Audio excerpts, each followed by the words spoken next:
चल चल तू छठी माई के घटिया गे, हाथ पेन लेना लाल रंग चूड़िया गे।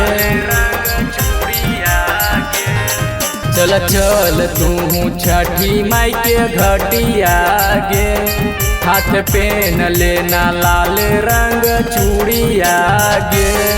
आगे पीछे नहीं हटब पगली हम अपना बादा से, सुटावा देव जोड़े जोड़े कीन के नालंदा से, सुटावा देव जोड़े जोड़े कीन के नालंदा से।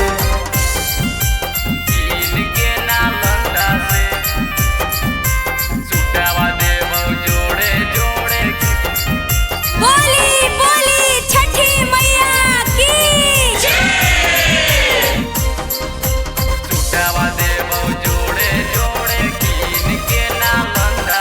आगे मांग लिए माई से मन के बतिया गे, पूरा हो तो तुर सपनवा देखो ही रतिया गे। हाँ कौ छठी माई के अलग कहानिया गे, पूरा करो हकी सब के बचनिया गे। अगे तनी को नाही डरी है सोना अपन गाँव बाला से, सुटावा देव जोड़े जोड़े कीन के नालंदा से, सुटावा देव जोड़े जोड़े कीन के नाबादा से।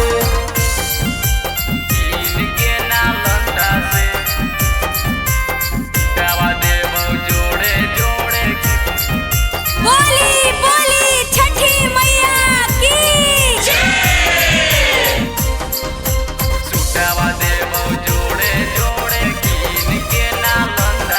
आगे भर कार्तिक रही है तू छठी माई में लीन गे, आशीष मातो के गाना सुन के काट ली है दीन गे।